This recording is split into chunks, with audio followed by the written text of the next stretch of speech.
Have you ever struggled to truly understand someone during a conversation, even though you're listening? Or maybe you've found it challenging to get your point across clearly and effectively in the workplace.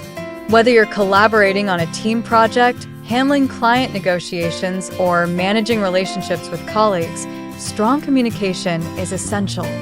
In today's video, we'll explore the art of truly understanding each other, an essential skill for personal and professional success. We'll dive into listening techniques, how to deeply understand others, and how to communicate in a way that builds trust and stronger relationships. By the end, you'll be equipped with tools to communicate effectively, avoid pitfalls, and handle feedback confidently. Let's get started. Part 1. Applying effective listening techniques. The first step to understanding someone is mastering active, focused listening. In a professional setting, many think they're good listeners, but they're often just waiting for their turn to speak. Active listening means fully concentrating on the speaker, without interrupting or planning your response in advance. In the workplace, this is crucial for gathering important details, preventing misunderstandings, and ensuring smooth collaboration. A useful strategy is paraphrasing what you've heard to ensure clarity. For example, after a meeting, you could say, "It sounds like the key issue is the project timeline. Let's discuss how to manage it better." This not only shows engagement, but also minimizes miscommunication. It's equally important to eliminate distractions during conversations. Silencing your phone or closing irrelevant tabs ensures that you're fully present and able to focus on what the other person is saying. Part 2. Deeply and accurately understanding others. Listening is only the first step. Understanding goes much deeper. In the workplace, understanding someone's words involves interpreting emotions, motivations, and concerns.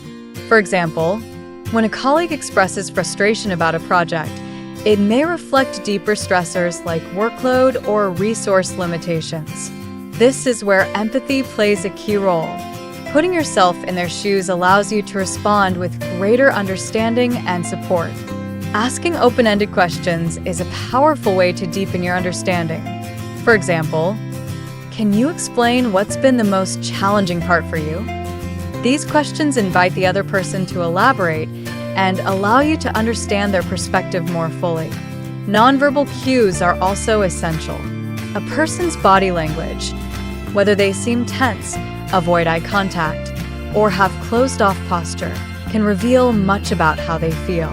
Noticing these signs can help you offer support before small issues become larger problems. Part 3. Applying effective interpersonal communication skills. Once you've mastered listening and understanding, the next step is effective communication. In high-stakes professional situations, clear and concise communication is vital to ensure that your message is understood as intended. Tailoring your message to your audience is key. When talking to a technical team, focus on the details, but with clients or stakeholders, emphasize outcomes and benefits. Adapting your communication style based on who you're speaking to increases engagement and ensures the message resonates. Another crucial factor is using simple, direct language. Avoid jargon and overly complex terms that may confuse your audience, especially when working with people from different departments or industries.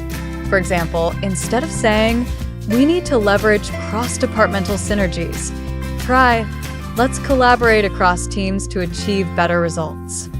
This clarity helps avoid misunderstandings and keeps everyone aligned. Finally, being open to feedback is essential in effective communication. Encourage dialogue by asking, "What's your opinion on this?" Or, "Does this approach make sense to you?" This fosters a collaborative environment where everyone feels heard and valued. Part 4. Overcoming communication pitfalls. Even with good intentions, communication can sometimes go wrong. One common pitfall is making assumptions about what the other person thinks or feels. In a fast-paced environment, we often assume we know the issue without seeking clarification, which can lead to misunderstandings. For instance, if a colleague seems stressed, Don't assume it's about workload. Ask clarifying questions like, is there something specific that's causing concern? Another pitfall is becoming defensive when receiving feedback. It's natural to feel defensive when our work is criticized, but shutting down the conversation can prevent productive outcomes. Instead of reacting defensively, take a moment to breathe and ask for further clarification if needed. For example, if someone offers feedback on your presentation, rather than justifying your decisions, you could say, I appreciate your perspective. Could you tell me more about what could be improved? This response encourages continued dialogue and shows a willingness to grow. In a team setting, it's important to ensure that every voice is heard. In meetings, it's easy for dominant voices to take over while quieter members go unheard. Make a conscious effort to invite input from everyone, particularly those who may be more reserved. For example, you might say, I'd love to hear what you think about this approach, which encourages participation and creates a more inclusive environment. Part 5.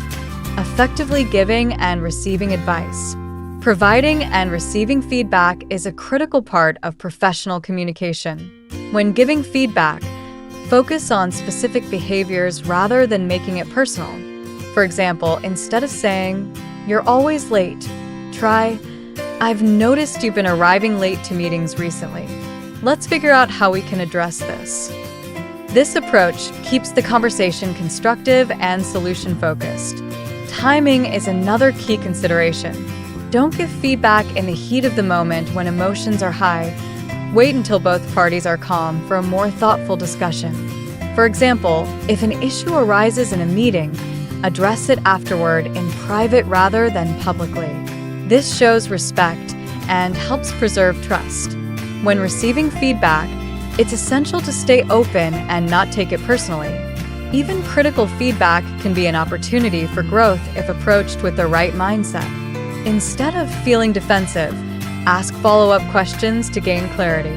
For example, thanks for the feedback. Could you give me an example so I can better understand where I can improve? This shows that you value the input and are committed to personal development, which enhances your credibility. In conclusion, mastering the skill of understanding others is invaluable in both personal and professional contexts. By practicing active listening, developing empathy, and improving your communication skills, you can build stronger relationships and create a more collaborative environment.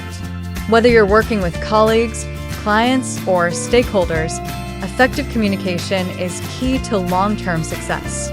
Remember, it's not just about what you say, but how well you listen and respond. If you found this video helpful, don't forget to like and subscribe to our channel for more tips on improving interpersonal skills. Thanks for watching.